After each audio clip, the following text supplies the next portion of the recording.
Hay algo que me parece curioso, y es que si le preguntas a alguien si le va bien con el dinero, siempre va a dudar. Te dirá, bueno, más o menos, no me puedo quejar, podría ir mejor. Mientras tanto, el vecino del quinto se ha comprado un coche nuevo y a ti ya te está pegando un pellizco el estómago. Y aquí está el problema. Ese coche seguramente tiene una cuota de 500 euros mensuales, un seguro caro y deuda que va a durar 7 años. Por fuera parece riqueza, pero lo que realmente hay detrás es una factura.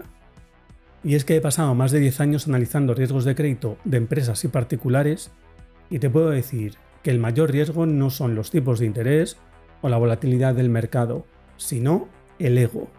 Porque la gente toma decisiones financieras súper importantes solo para que el resto del mundo las vea.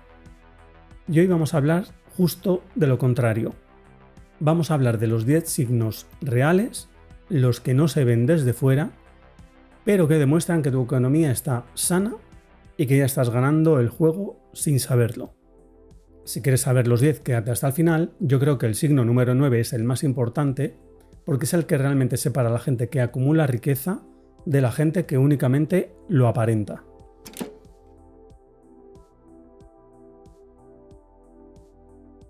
El primer punto es que gastas menos de lo que ganas. Y si me dirás, eso es obvio, y es cierto, pero según las estadísticas es mucho menos habitual de lo que debería. Las últimas encuestas realizadas por la OCU en España nos dicen que hasta el 70% de los hogares tienen dificultades para ahorrar y solo el 7% ahorra sin problemas. Así que si tras finalizar el mes, pagar hipoteca o alquiler, comida, salidas, algún capricho, aún te queda algo de dinero, te aseguro que ya estás delante de una gran mayoría. Y es que cuando se analiza si una persona o una empresa puede asumir más deuda, lo primero es mirar el flujo de caja. ¿Entra más dinero del que sale o no? Si la respuesta es sí, hay base para trabajar. Si la respuesta es no, no hay capacidad de pago y no hay nada más que mirar. Pues tu economía personal funciona de la misma manera. Si tienes un excedente todos los meses, tienes oxígeno, tienes margen, tienes oportunidades.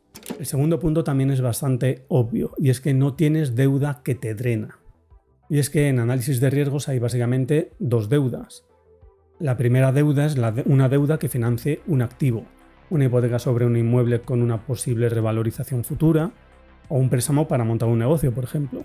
Técnicamente ese pasivo tiene una contrapartida patrimonial.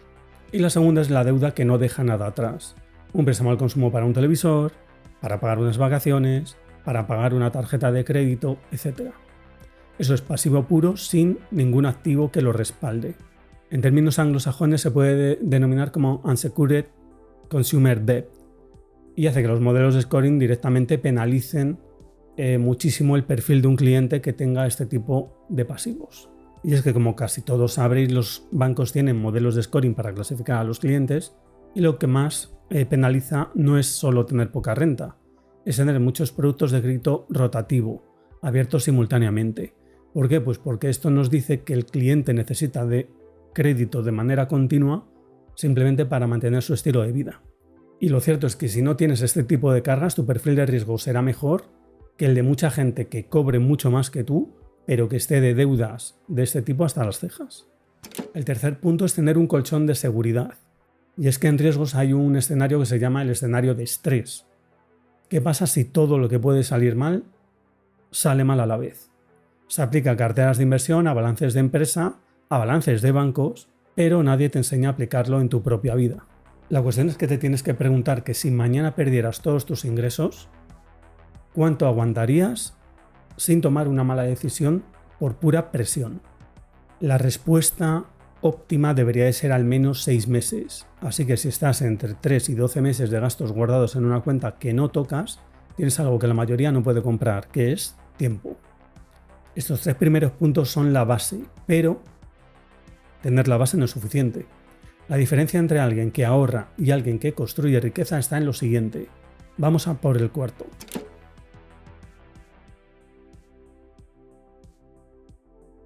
Invertir de forma periódica. Y no hace falta que hablemos de miles de euros. Si eres capaz de ahorrar e invertir todos los meses apenas 100 euros y los metes en un fondo indexado, que dan en torno al 7% de rentabilidad media anual, en unos 30 años podrías tener en torno a 120.000 euros habiendo aportado aproximadamente una cuarta parte. Así que evidentemente la cuantía que inviertes importa, pero importa aún más lo constante que seas a lo largo del tiempo.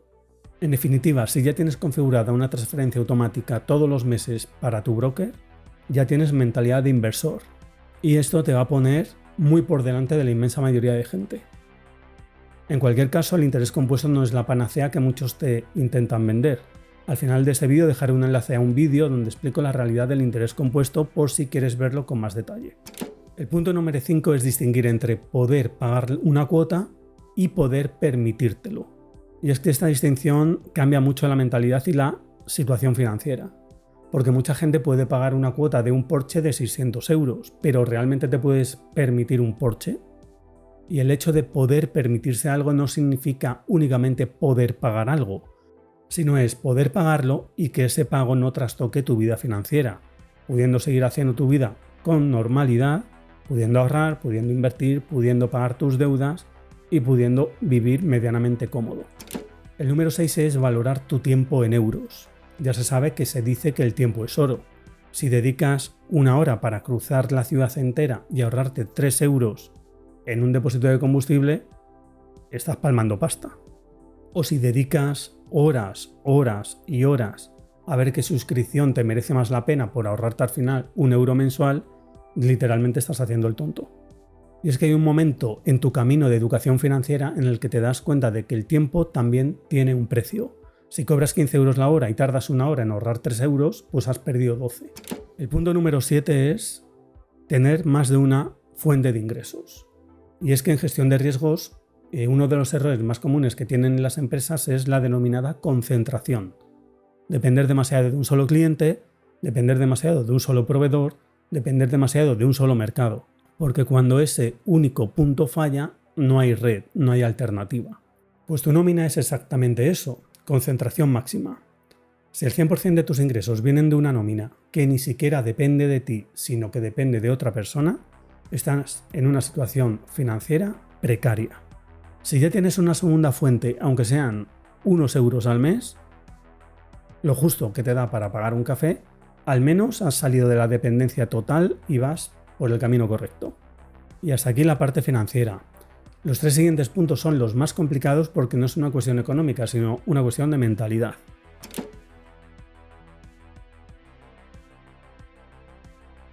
Y el noveno, que ya anticipé al principio del vídeo, en mi opinión es el que más cuesta. Octavo punto. Inviertes en aprender. Los mercados pueden caer, una empresa puede quebrar, una moneda puede devaluarse, pero lo que tienes en tu cabeza, eso te pertenece a ti para toda la vida. Si este año sabes más sobre inversiones, fiscalidad, negocios o cualquier tema que te interese y que sea aplicable a tus finanzas, tu valor ha subido aunque tu cuenta corriente no lo refleje todavía. Porque un libro de 20 euros o un vídeo de YouTube puede cambiar cómo ganas dinero el resto de tu vida. Y eso al final es el retorno sobre inversión más alto que pueda existir. Punto número 9. No necesitas impresionar a nadie. Este es el punto que prometí y le voy a dedicar más tiempo que al resto. Te diré que he analizado perfiles de clientes con sueldos que duplicaban, triplicaban o cuadruplicaban la media. Directivos, profesionales de alto nivel, gente que desde fuera aparentemente lo tenía todo. Pero algunos de ellos gastaban todo lo que ganaban solo para mantener una imagen. Y es que te imaginas ganar 5.000 euros al mes y que a día 20 estar en negativo. Pues eso existe y es mucho más común de lo que puedas creer. ¿Y por qué pasa esto? Te preguntarás, ¿por qué gente que tiene sueldos de 4, 5, 6.000 euros mensuales no llegan a final de mes? Pues porque el cochazo, las vacaciones del sueño, el piso en zona cara, el colegio privado de los hijos, no es gratis. El problema es que todo va destinado a dar una apariencia de éxito para todo aquel de su alrededor. Pero eso no es riqueza, es actuar costándote muy caro. De hecho, hay un estudio del economista Robert Frank sobre lo que él llama gasto en cascada. ¿Eso qué quiere decir? Quiere decir que cuando alguien de tu entorno sube su nivel de vida de manera visible, los que están alrededor sienten una presión inconsciente de seguirle. No es por necesidad, sino por ego, porque no te puedes quedar atrás. Y el ego es el mayor destructor de fortunas que existe, incluso peor que las malas inversiones o que cualquier imprevisto. Y es que la persona que está bien de verdad no necesita que el resto lo crean ni lo vean. Su coche está pagado aunque tenga 10 años o 15 años, tiene un móvil de 3 años y no le importa, y su mayor lujo es no deber dinero a nadie, dormir tranquilo y tener las espaldas bien cubiertas. En definitiva, cuando no necesitas aparentar, dejas de competir en el juego de los demás para jugar en tu juego propio. Y el punto número 10 es que tu patrimonio neto crece año tras año. Y es el marcador final. Suma todo lo que tienes, ahorros, inversiones, el valor de tu casa si dispones de ella, y le restas lo que debes: hipoteca, préstamos personales, tarjetas. Ese número es tu patrimonio neto. ¿Es más alto hoy que hace 12 meses? Aunque solo sea un poco. Aunque haya sido un año difícil. Si la respuesta es sí, estás ganando la partida. No importa la velocidad, importa la dirección. Así que si todos los años tu patrimonio neto aumenta, vas en el camino correcto. 10 signos: sin yates, sin relojes de lujo, sin portadas de revista, sin stories de Instagram. Y es que la riqueza real no es lo que gastas, es lo que mantienes, la paz que esto te da y el tiempo que esto te compra. Y ahora, si quieres, escribe en los comentarios del 1 al 10 cuántos de estos signos puedes marcar sin hacer trampa. Me interesa más dónde está la mayoría de vosotros que cualquier estadística de este canal. Si ese vídeo te ha aportado algo, el like, de verdad, ayuda a que llegue a más gente a la que también le pueda aportar. Por mi parte nada más, un saludo y hasta el próximo vídeo.